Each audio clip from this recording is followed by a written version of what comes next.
Hello, and welcome to Encounters with Polish Literature, brought to you by the Polish Cultural Institute, New York. I'm David Goldfarb, and I'll be your host. Józef Czapski is a name that I think many advanced students in the field of Polish literature outside of Poland would recognize. But he is someone who rarely makes it into the curriculum, perhaps because his main body of work is so difficult to categorize. He saw himself as a painter. He was known as one of the main figures behind the Polish émigré press in Paris. He gave a series of lectures in a Soviet prison on Marcel Proust, based on his own remembrance of things past. He is recalled mainly as a soldier who spent time in Soviet camps during World War II and later returned to the Soviet Union to investigate the fate of the thousands of missing Polish officers interned at the same time, many of whom were intellectuals, physicians, professors, lawyers, scientists, a large segment of the interwar Polish leadership class. Stonewalled at every turn, it would later transpire that all had been executed in the Katyń forest in 1940. At first, the Soviets propagated the lie that it was done by the Germans, and it would not be until April of 1990 that Soviet President Mikhail Gorbachev would admit that the massacre had been perpetrated by the Soviets themselves on Stalin's orders. Czapski's memoirs of his time in the camps and later searching for the missing soldiers stand out for the way that they attempt to restore the humanity of those who were lost before they became soldiers. Let me read a few fragments from Memories of Starobielsk, translated by Alisa Valles, containing one such portrait in words. Among those traveling in my compartment was Lieutenant Ralski, a reserve officer with the 8th Cavalry Division and a biologist and professor at Poznań University. I had spent the whole of September with him in the 8th Cavalry Reserve Squadron. This man had left his wife and little daughter, and he knew nothing of their fate until March 1940. In March, he received the news that the Germans had thrown his wife and child out of their apartment in Poznań, allowing them to take just one small suitcase with them. He had for years written about Polish fauna, laboriously collecting material. His great work, a summa of long years of meticulous scientific study carried out with a team, had been destroyed then and there, along with all of the specimens he had collected. Even during the journey to Starobielsk, when we were being driven across the snow-covered Ukrainian steppes and, frozen and hungry, didn't know where they were taking us, Ralski studied the steppes and tufts of grass sticking up from under the snow with a scientist's passion. This most excellent of Poles, the tenderest of husbands and fathers, admitted to me then with such fascination that they allowed him not only to detach himself from his immediate circumstances, but to feel profound joy gazing at the unfamiliar steppes he had always dreamed of knowing one day. If this man, a person of enchanting warmth and strength of character, was shot in the nape of the neck along with all of the others, I'm quite sure that he maintained to the last his quiet serenity of spirit, which hadn't abandoned him for a moment in the course of the hard winter we'd spent together. Before we meet today's guest, I'd like to thank everyone who's been following and supporting Encounters with Polish Literature. Remind you, click the thumbs up, ring the bell, subscribe, and leave a comment to help the program reach more viewers by moving us up in the search rankings. I checked before pressing the record button, and we didn't quite hit 1,000 subscribers to the Polish Cultural Institute New York YouTube channel, but I bet we'll get there by the time we're done editing the episode and post it to the channel. So just in case, you'd better subscribe if you haven't already. Irena Grudzińska was involved in the student movement and emigrated from her native Poland after the unrest of 1968. She resumed her studies in Italy and received her PhD from Columbia University in 1982. She taught courses in East European literature and history at several universities, most notably Princeton, and was a 2018 fellow at the Guggenheim Foundation. Her books include Miłość and the Long Shadow of War in 2020, Golden Harvest with Jan Tomasz Gross in 2012, Czesław Miłosz and Joseph Brodsky, Fellowship of Poets in 2009, and The Scar of Revolution, Tocqueville, Custine, and the Romantic Imagination, published in 1995. Irena, it's great to have you back on the program to talk about the work of Józef Czapski. Our previous conversation was about Czesław Miłosz, and Józef Czapski knew well Miłosz too, of course. So we remain in the family. In the last few years, there's been several books by and about Czapski published by New York Review Books. One which you introduced, Memories of Starobielsk, his narrative about searching for lost Polish officers in the Soviet Union in 1940-41, which is called The Inhuman Land. There's a biography by Eric Karpeles called Almost Nothing, and they're also translated by Eric Karpeles is his lectures on Proust from a Russian prison. But not many Americans, I think, know very much about Czapski. He's even kind of outside the canon of Polish literature. So maybe you can give us some background. Yeah, it was very lucky that Eric Karpeles introduced Czapski to the reading public in the United States. He has been published, Czapski, in Poland quite often. I was looking at my bookshelves, and I have a lot of books by him or about him. That doesn't mean that he's really known in Poland either. He was born in 1896. He died at the age of 96, so well into the 20th century.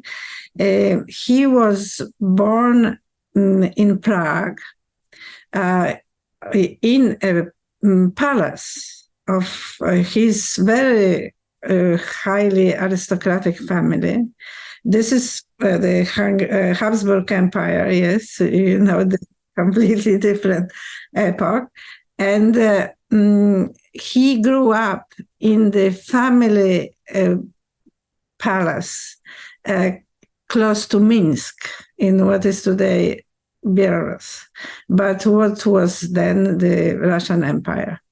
And he was part of this aristocratic network of people who were important military or state functionaries in Austro-Hungarian Empire and in Russian Empire, and they were. These links are very very interesting for a historian. His story, though, is quite modest from that point of view, because very soon, he was born, as I said, in 1896. He went to schools in St. Petersburg in 1909. And soon the First World War happened, and all the possessions and all the empires lasted for another 4 years, and that was it. And from that time on, he was not as well connected as before. He studied in Russia. He was there during this Russian Revolution. He went to Poland already when Poland was recreated in 1918. But this is very important that he grew up in Russia and in Russian schools, although he had basically Polish culture at home, though his mother was Austrian and his grandmother was German, and he was a person perfectly fluent in at least 4 or 5 languages. But when did he start learning Polish? Because he didn't speak Polish from his very early childhood, did he? You know, there are very many stories about it. That there are stories about his father, Polish, Józef Czapski, that his father didn't know Polish, rather better knew Russian than Polish, that his mother, Austrian mother, she wanted the child to be Polish and spoke to him in Polish, but this couldn't have been a very advanced Polish, let's say. So I don't know exactly when he really learned Polish, but he describes when he became a Pole. Right. Which is a little bit different thing. When he decided to be Polish, and it was, I think, in 1918 or 1919, when he was in Poland and he was in a dentist waiting room and found Brzozowski's book there. Mm-hmm. And reading Brzozowski he understood that he was a Pole. Mm-hmm. So maybe it was a self-discovery. Maybe it was a decision, or maybe it was predestined before. So anyhow, I'm just very interested in this kind of story of origin, which he repeated several times in his writing, because I feel that it's very important.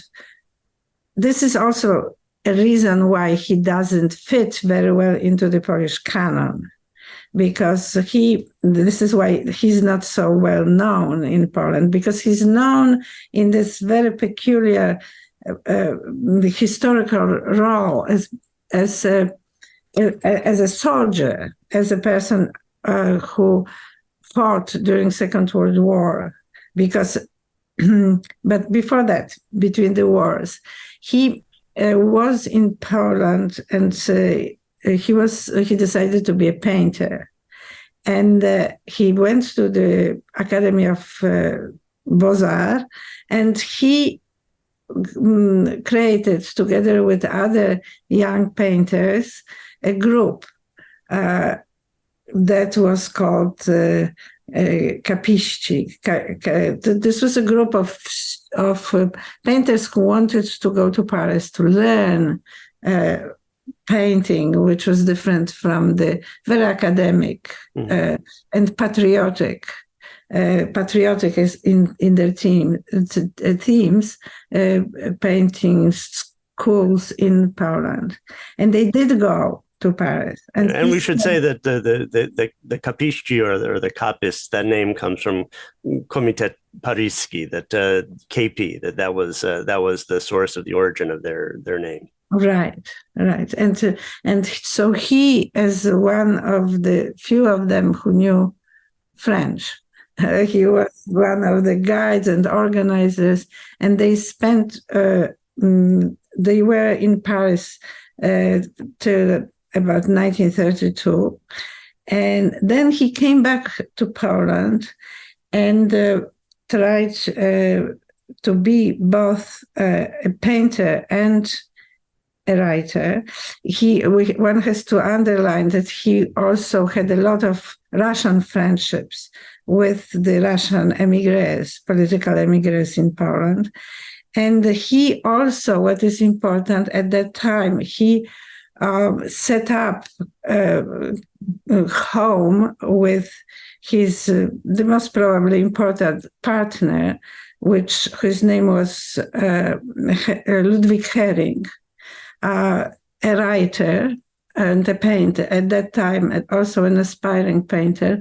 After the war, a literary person, theater person in a certain way, who collaborated with Miron Białoszewski, and right. He's in the theater, their kind of private theater. The Ludwig Hering is important in the Polish history of literature because he wrote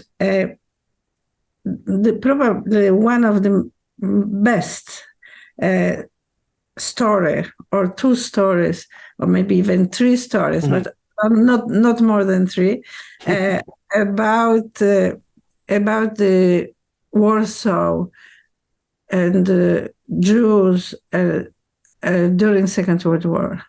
Right. It's a very it also, this is not very well known, but this is something I recommend very much for people who are interested to read.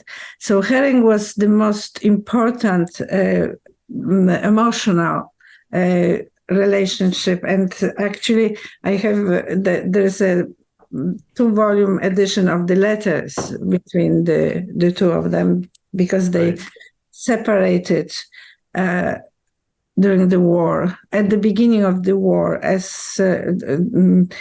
Czapski was mobilized into the army, this was the last time they saw each other for about 17 years.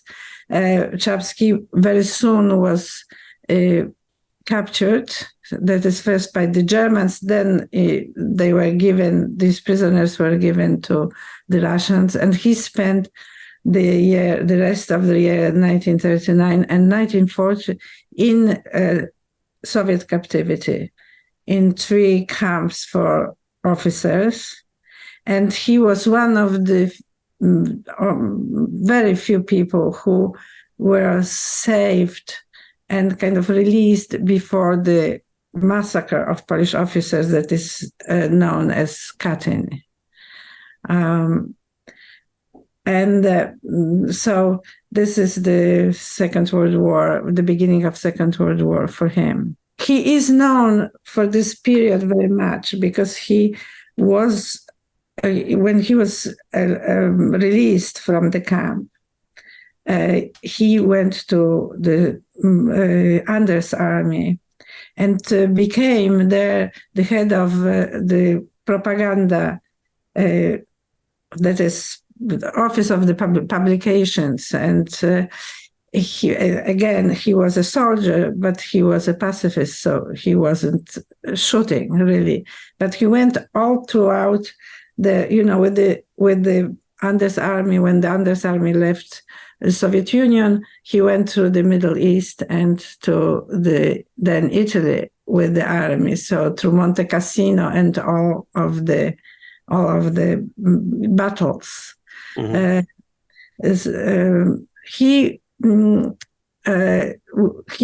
One of the things that he did, and he was asked by Anders to do, he was looking for these soldiers, for these officers, for his comrades, while still in the Soviet Union. It was unknown what happened to them. Before the Germans invaded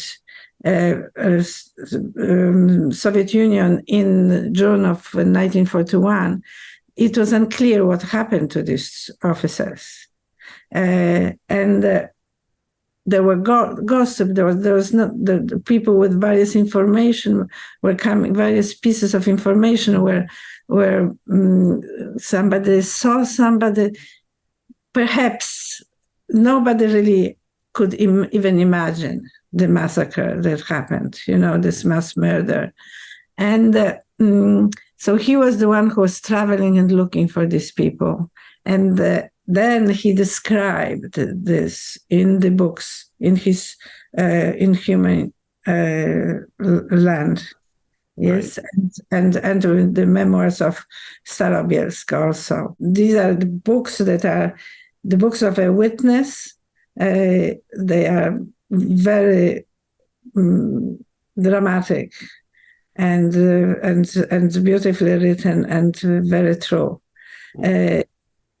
But of course, after the war, the conviction in the world was that it was Germans who did this massacre, and he had to really fight against it while he was in France, because he did not come back to Poland. He remained in France. He moved to Paris in 1945 and lived with his sister, Maria Czapska, very important person in her,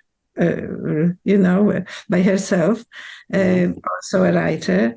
They lived in the place that everybody who is interested in Polish history knows, which is called the Maisons-Laffitte, which is the Kultura, the Literary Institute, Kultura place. And publishing house, right? And publishing house. Yeah. In this way, he was very much like Mickiewicz, a Pole who didn't spend very much of his life in Poland, really. I mean, he was born in Prague, and then he was in Belarus, and he studied at the Art Academy in Warsaw, and later in Krakow, and then almost his entire life he's in Paris. Absolutely, yes. And this is a very, in that way, he's typical in his atypicality, so to say. Yes. He is also, maybe this is a situation that people who want to be good writers or good painters should choose. Because this is what was special about both Mickiewicz and Czapski is that they were unable to come back to the country. You know, that at a certain moment, Czapski was thinking about, but it was too late for him for various reasons. And even around 1956, he was for a moment thinking about it. Which Jerzy Giedroyć, the head of the monthly Kultura and of the Literary Institute, the publishing house, was very unhappy about. That even the very thought was something that was very upsetting to him. Because they were the two of them, they founded this place. They founded, Giedroyć was a political mind behind it, but Czapski was a person with very big know-how of contacts with people and languages, and kind of somebody who knew everybody. He really knew everybody. He was friends with Malraux, he was friends with Manes Sperber, he was friends with Arthur Kessler, he was friends with Daniela Levy. He had a real entry into the world. So he was the ambassador of Kultura. He was also very important in the creation of the institution which is called the Congress for the Defense of the Freedom of Culture, which was created in 1950. So this kind of a early period of between 1945 and 1950 was a moment of the creation of the Cold War institutions, and Czapski was very active in it. But all the time, his dream was to return to painting. But he was such a remarkable fundraiser for Kultura that he had to that probably Giedroyć would have been stuck without him. I mean, because we know him to be have a very modest life despite all of his intellectual and aristocratic connections in Paris. But if he had to go out and raise money for the publisher, then he could. He could bring home the bacon, as they say. Yes, and he was also very much friends with Konstanty Jeleński, who was another person who was who worked in the Congress for the Defense of the Freedom of Culture, and he was also a person who financially was very helpful, and financially, that means also, as we, those of us who collected some money for some publication, no, it means also socially. You have to know people. You have to know their languages. Now, Giedroyć was not a person who was charming and polyglot and had patience to collect money. But had very serious needs, of course. And both Czapski at the beginning and then Konstanty Jeleński, they were ambassadors. They played the ambassadors of role of Kultura. He lived later on a very modest life in the house of Kultura, and was painting. And if I would characterize him, I would say that he was a very unusual. He was a very unusual person. As we saw already, we saw that he was for a Polish artist, he had very complex origins. That he was a soldier for a very long period of time, actually twice, once at the independence of Poland and in the Polish-Russian War, the second time during Second World War. But he was a pacifist, and especially in his youth, a believer in, he loved Tolstoy, and he loved, he was a Tolstoyan pacifist. And he was a non-violent man, and really very, also his character was very pacifistic in itself. And also it's unusual, I think, in the Polish culture also, or maybe I couldn't think about it properly, to find a painter that is a writer and a writer that is a painter.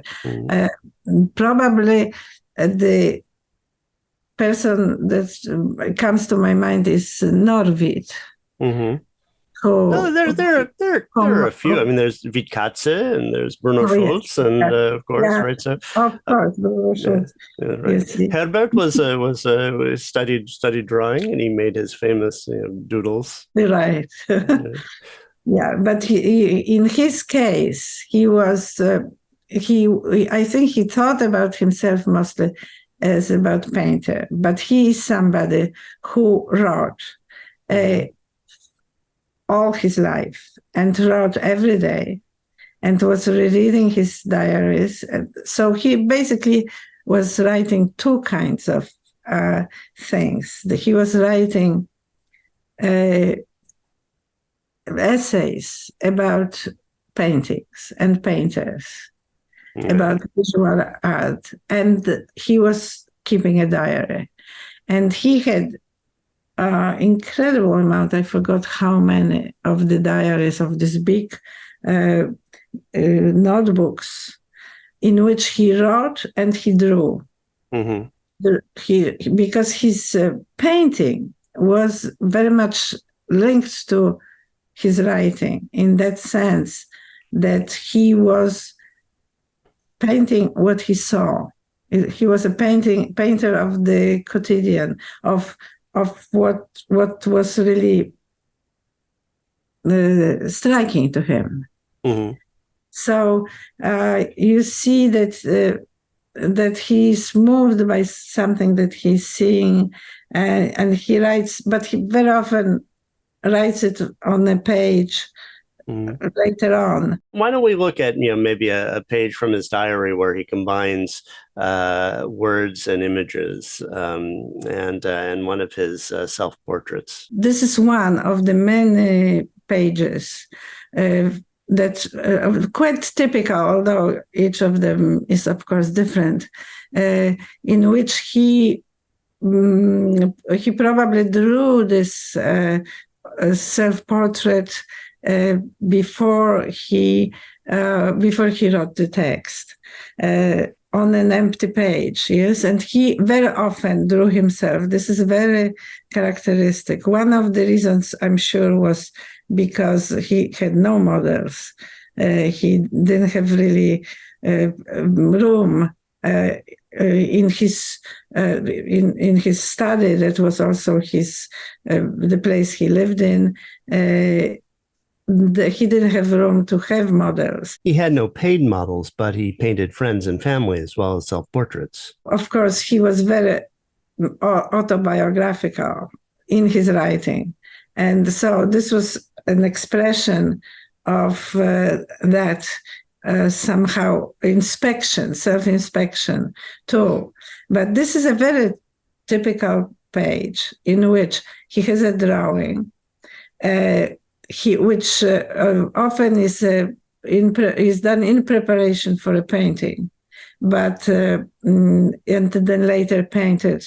But this one doesn't look like, I don't know if it did produce a painting. There was a couple of similar portraits that may be a kind of a tryout for, and he then continues some. This is 1967 dated.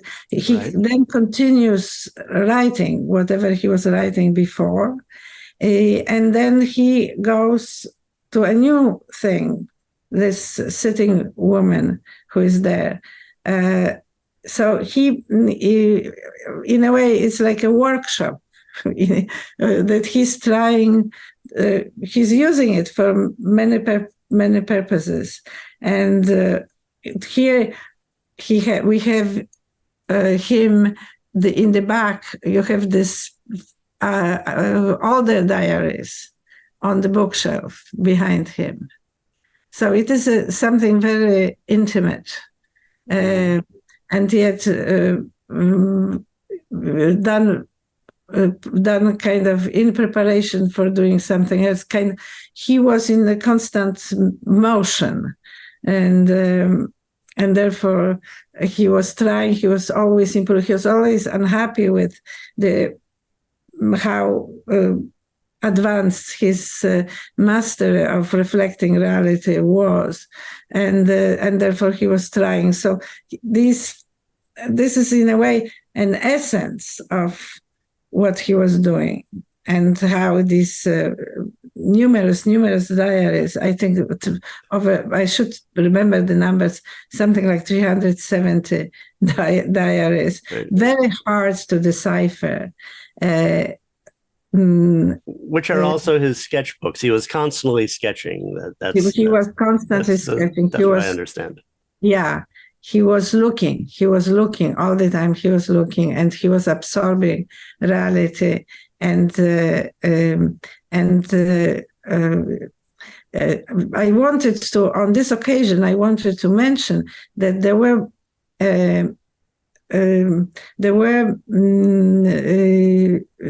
the latest publication that we had of Czapski's work was a reconstruction of his wartime diaries.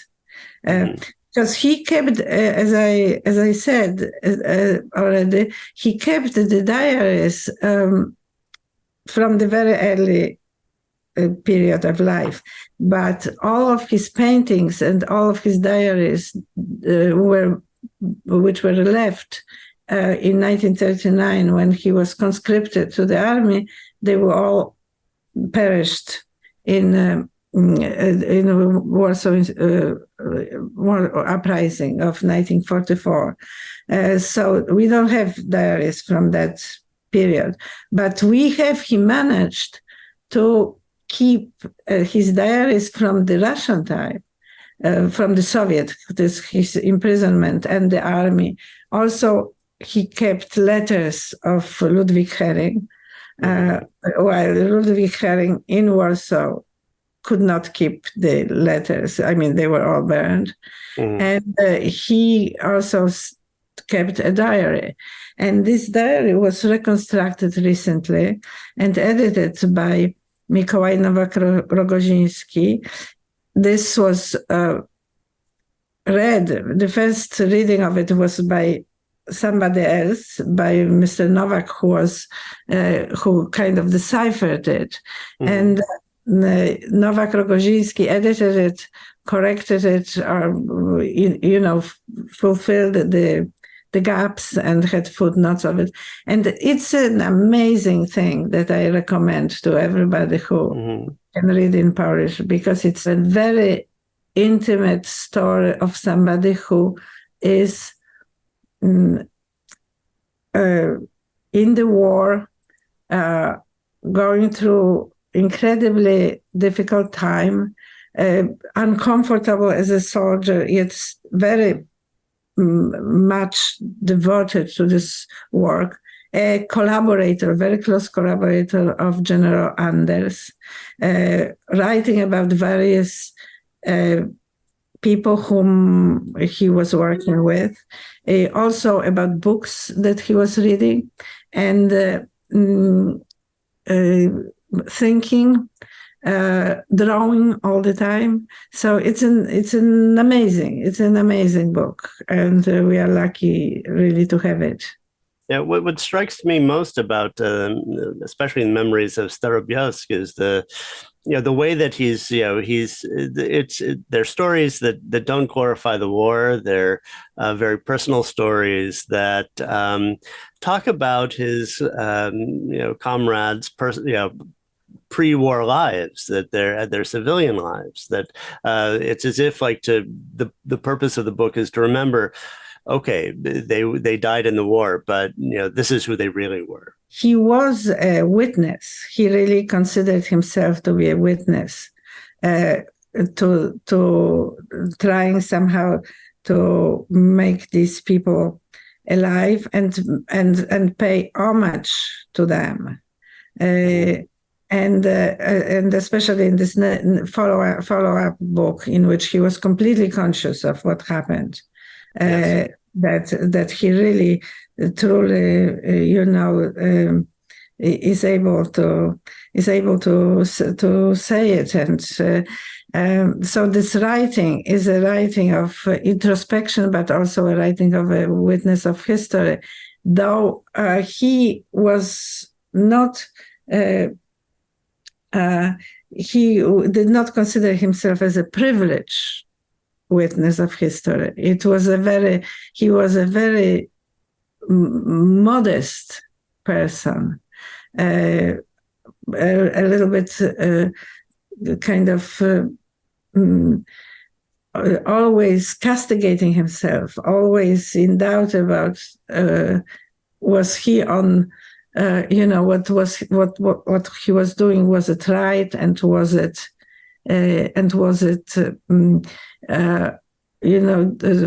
perfect enough. Mm-hmm. Though he never castigated himself in the way that we would think. So, for example, he never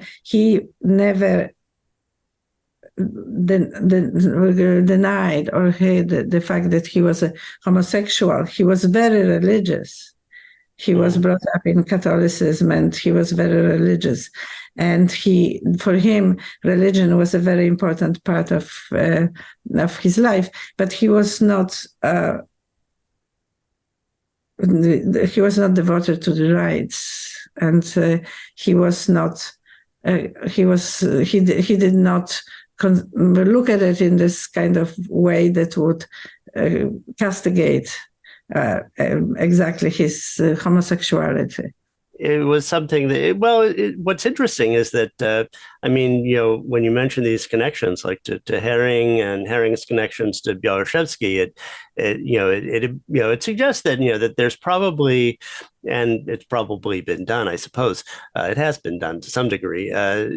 There's an underlying, kind of, network of queer relationships in Polish culture and Polish modernism that needs to be told. I mean that Czapski would travel to Argentina to raise funds for Instytut Literacki. He would meet Gombrowicz, and he and Gombrowicz were of very different characters, but they had certain things in common, and and of course Kotyulenski was made no secret of his homosexuality, and he was very close to Kotyulenski.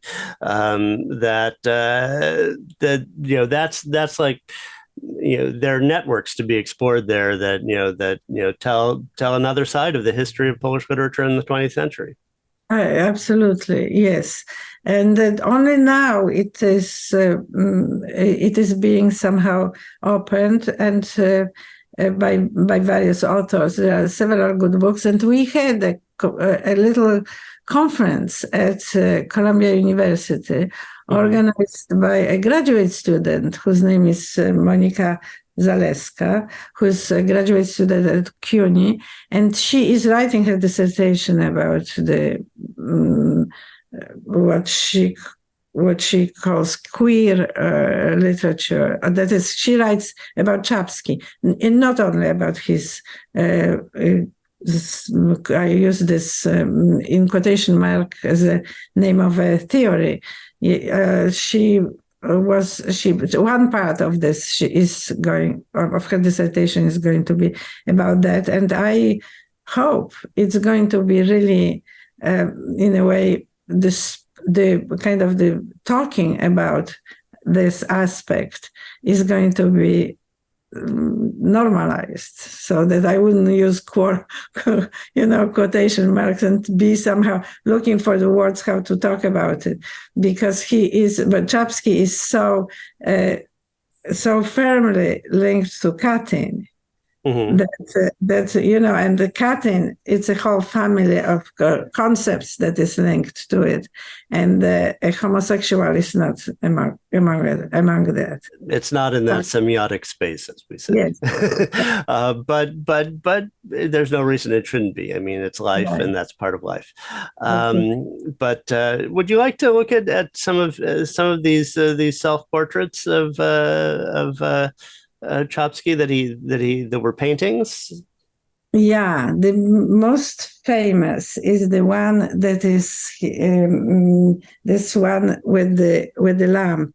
The thing that most people talk about is what Czapski, the first thing that people usually mention about Czapski was how tall he was, that he was about 6.5 feet tall. And Zagajewski there's just been published a posthumous book by Zagajewski called, that would be translated, The Tallest Man in the World. And here is a picture where, he's, tall and lanky and thin, but he's been pushed to the margin of the painting. It's been pushed to the, and it's mostly, I would say, kind of an abstract image, where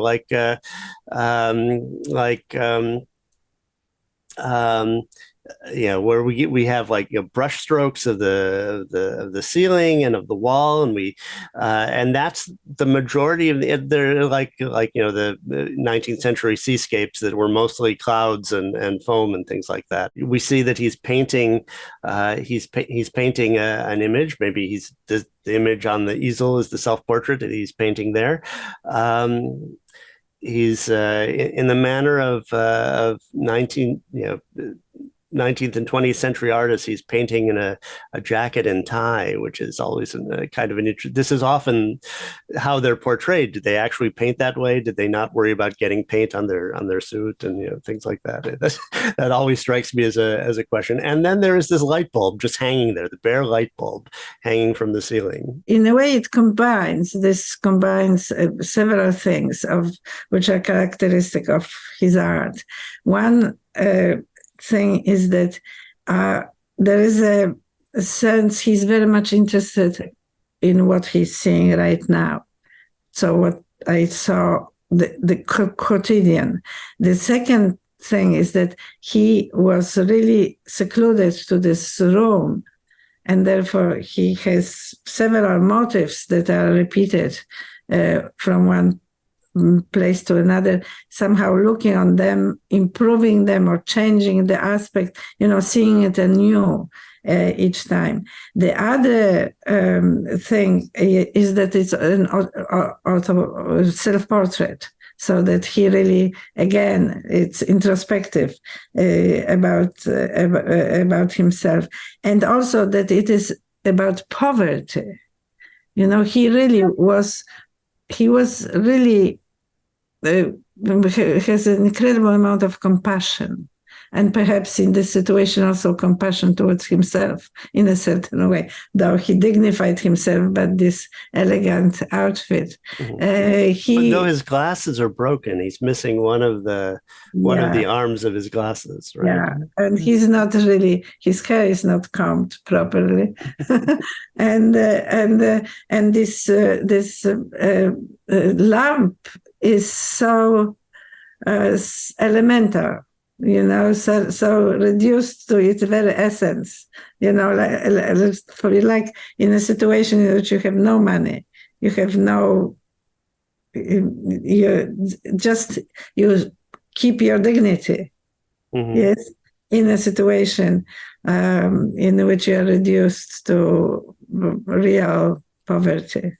And maybe even like the canvas that he's painting is kind of made of scraps or something, because you can see the way that it's tacked onto the side of the frame. There's a, kind of a gap, as if like maybe it's torn or something like that. But, this is the canvas that he has, and that's the one that he's painting. This image of him in the bathroom, in the sink, and that also is very revealing, I thought. Yes, headless. He doesn't even show his face. The other one is all head, and this one is no head. Yes, it is. It's a very, very, very, in a way, again, this very original look at what painting is. That is, that painting is in a way in dialogue all the time with what is seen, and rather than being an embellishment, it's not a photography, but it's a live situation, kind of an ongoing relationship that is then he will move and it will look differently. You can imagine that, like, I mean, for instance, if you're in the bathroom, he has his toothbrush there and his other things on the sink, normally the mirror would be at eye level, right, so that you can shave, and but here it's like we see his midsection, we see the lower part of his body, and we see him sketching as he was always known to be sketching. So he's sketching the image that he's later going to paint here, that's also points to a kind of poverty that I think he lived in this room for some 30 or 40 years, something like that, and he never adjusted the mirror, right? that he could shave properly. He must have had to imagine him bending down, and something. I think this was a common bathroom. Yes, it was the bathroom in the hallway, right? Because he didn't have a bathroom in his room, and it had, with two sinks, so two people could get ready in the morning. Since he was very, very tall, it would have been impossible to adjust it to himself. And to someone else. I guess there are also some lamps up there above the. Is that what that looks like above the mirror that you would have to move aside to have a mirror that worked for him? Yeah, the fact that he was so tall is mentioned by everybody, and it is mentioned, in fact, in the introduction that I wrote, that you mentioned, that you show. I also started by this, the fact that I was a little bit ashamed later on when I realized that everybody was, but this was so striking. If you look at his photographs with General Anders, he always lowers his, Czapski always had to lower himself to people who, by my standards, would be rather tall. And he was very, very long. And his sister was also like that. And in general, it's many people in the family of Czapskis. They are that tall. They have the gene, which is very, very thin and very, very tall. And this always there is a very wonderful quotation from a letter by Mary McCarthy to Hannah Arendt, in which Mary McCarthy comes to a party, to an opening of an exhibit in Paris, and there is a crowd of people, and what he see, it's like an ostrich, he said. Czapski, the painter Czapski, drawing in his notebook, just above everybody else. He was an extraordinary man. He had an extraordinary education and memory and courage. And he, for example, what among the books that we mentioned here, one should be mentioned, especially, that is the book of his lectures on Proust. Right. That he gave in Grazovets, in the camp. Which are available in English translation from French, if I'm not mistaken. From French, yes. Because he was delivering these lectures to his fellow prisoners in French. He read Proust as Proust was being published. Right. Which is in the 20s, in the 1927. And he was sick. He was in London in the house of his uncle because he was sick with typhus. And he read it. It made an incredible impression on him. And he then took some notes. He wrote about it. And he didn't have any notes, of course, with him in the camp. But he remembered it, and remembered it quite in a creative way, but quite well. And he gave, because the prisoners were in need of some nourishment, he gave these lectures, and so they were fellow officers. They knew French. They, as most of the educated people did at that time. And he gave these lectures in French and kept kind of prepared notes for them and kept these notes and then published them later on in France. And this is what Eric Karplus found, this little book with his notes on from the camp. This is what this kind of the American painter who was in Paris was captivated. Never heard about Czapski. He was completely captivated by him, by this incredible feat of memory, compassion, intelligence, and devotion to culture.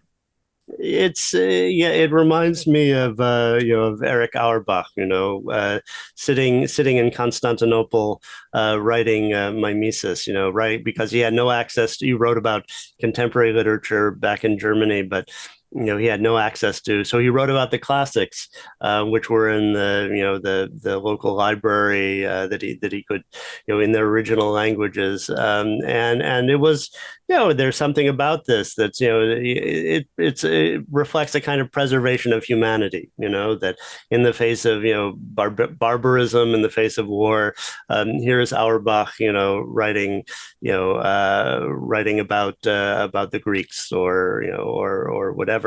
And Czapski, recalling Proust from his own memory is a similar kind of gesture, I think. That and he's writing about also his experience of what he remembers from the time that he was reading Proust, which is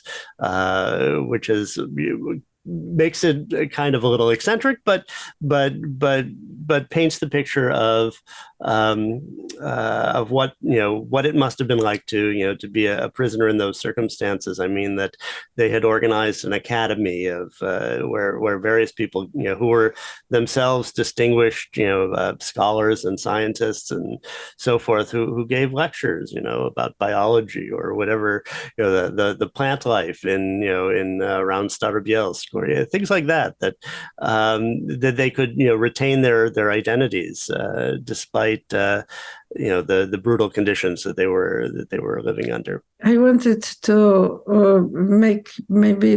propose a footnote to what you said. Yes. That is when I emigrated from Poland in 1969. Of course, I took Auerbach with me. Oh. And when I then years later went to visit for the first time, Stanisław Barańcza, years later, yes, it was, he came to the United States 11 years later, yes. He also emigrated from Poland, although he was with Auerbach. And in the libraries of the majority of the friends of mine, those of us who took books with us, and probably the kind of the first book or one of the first books on the, if you had them alphabetically. That's how mine are. So this was maybe an unconscious reaction to the fear that you are going to lose your connection to culture, since you are emigrating, since you are cutting off yourself from your home library in a certain way. So this was a very good association that you had.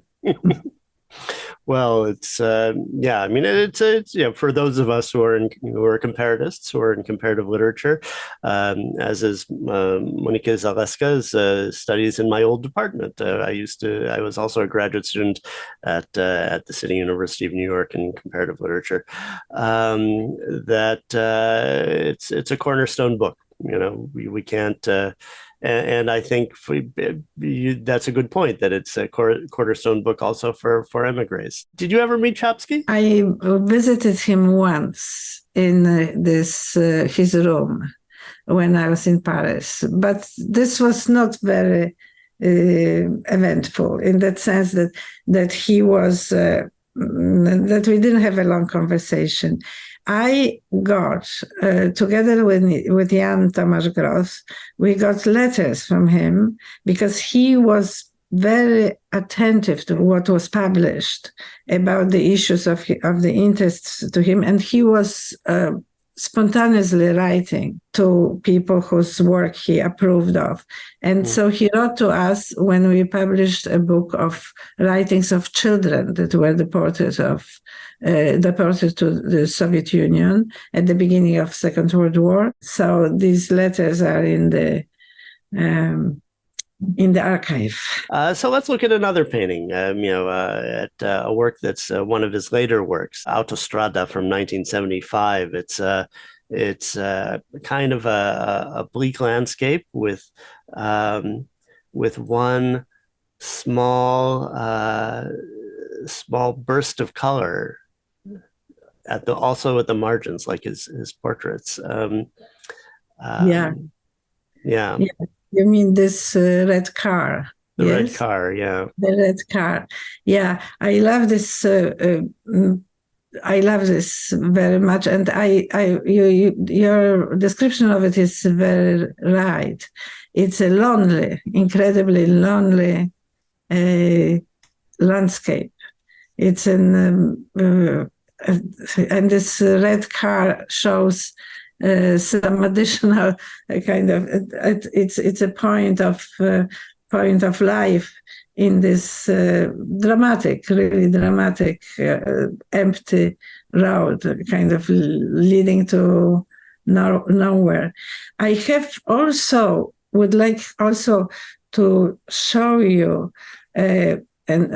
another one. But before we move on, I like to say, it occurs to me. I mean, I mentioned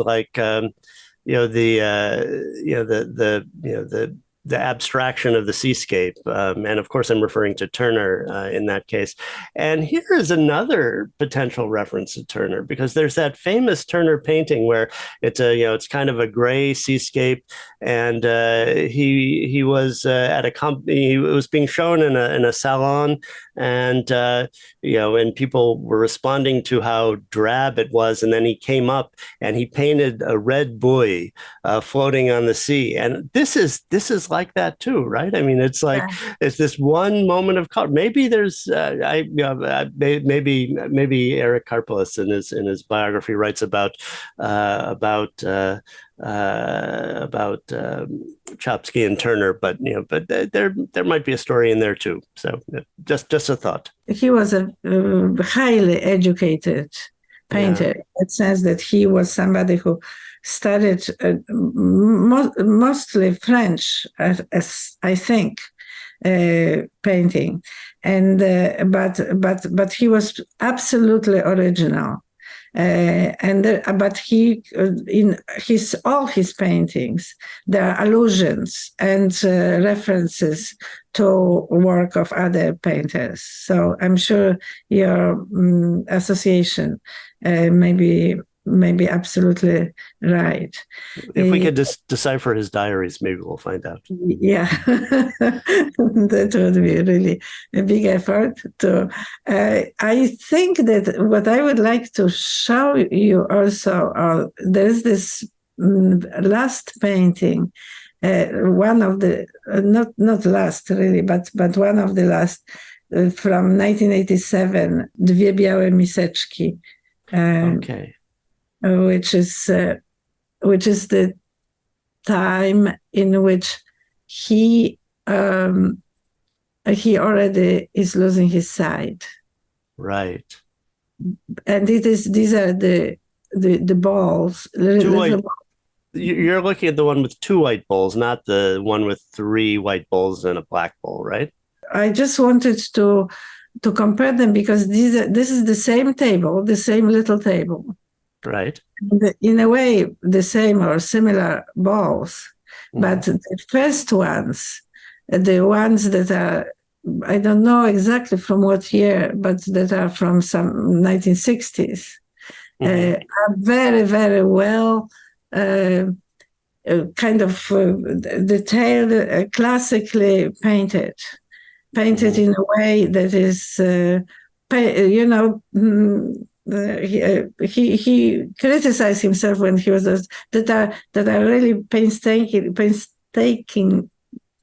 that are really very very in detail, and they're resting on the newspaper, right? And you can read Le Figaro at the newspaper the top, and you can see the layout of the newspaper. Right, you can read the newspaper. And here, this last one, this is the same table, although you wouldn't know, and this is how he sees this. He's seeing this little ball while he's losing his eyesight. Yet it is a masterpiece. It's really beautiful, truly beautiful.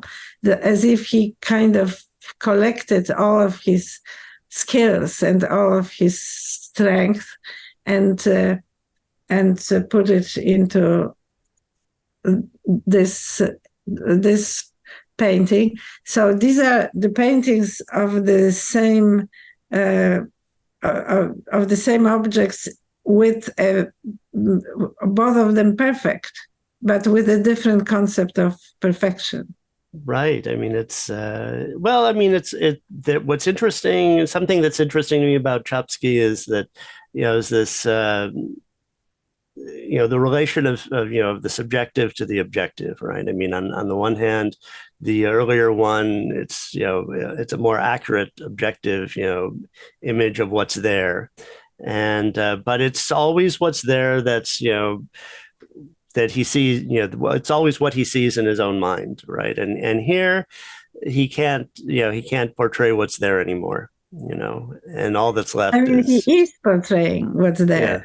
He is portraying what's there, but he is portraying them with this kind of a freedom of a person who does not need to reproduce details.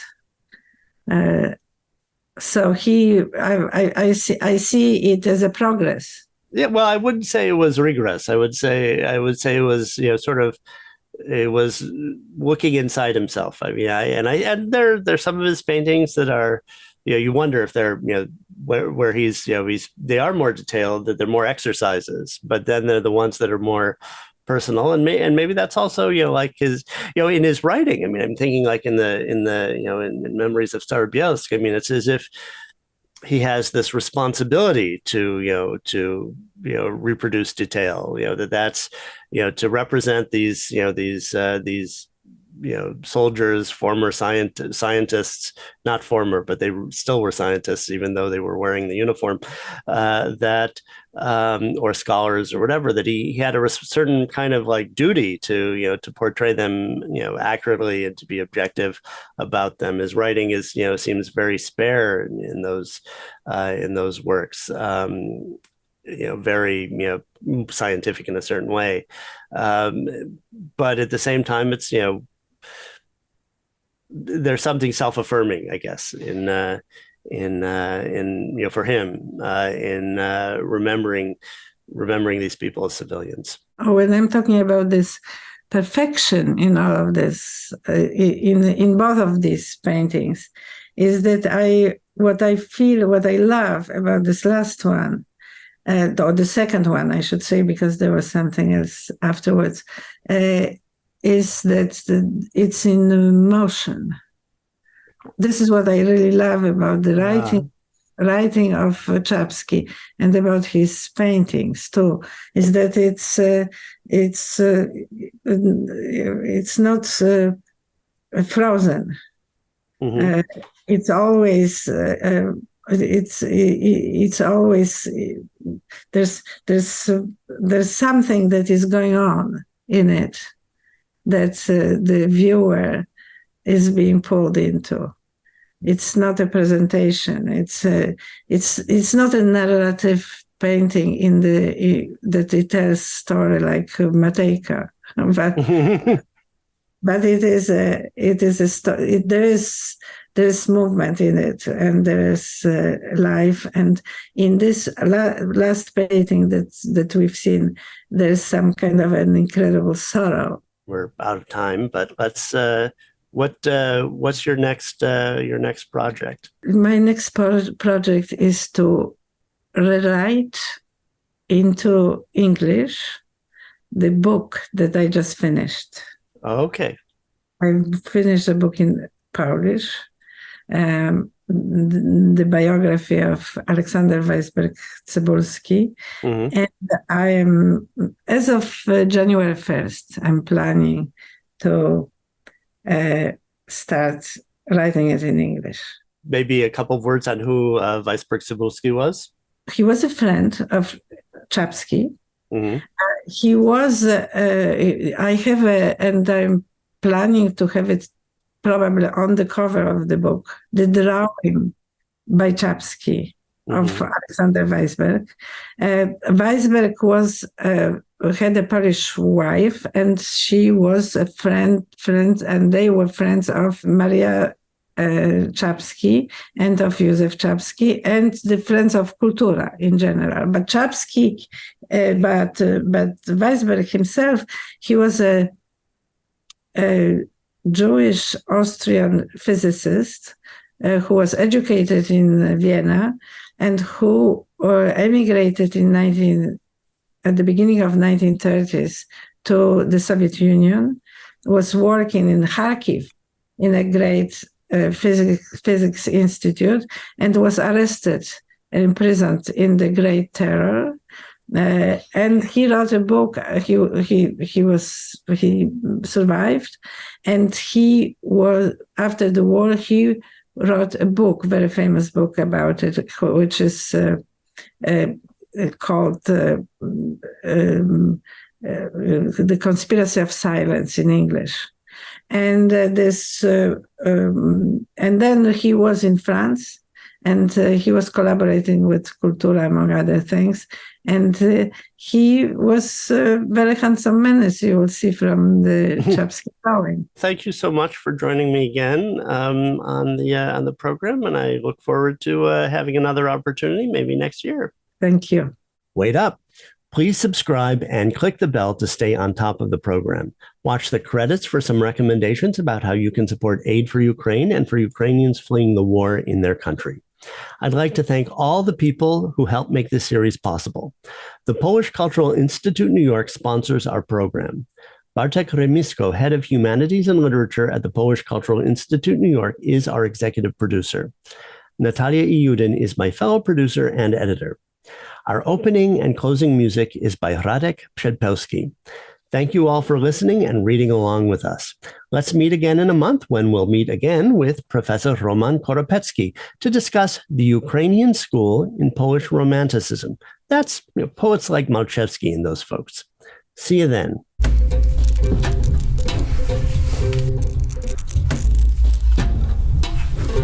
Jest to szary dzień, jak zawsze w tej okolicy. Cała sceneria wydaje się chwilami fotografią z ilustrowanej gazety. Tak szare, tak płaskie są domy, ludzie i pojazdy.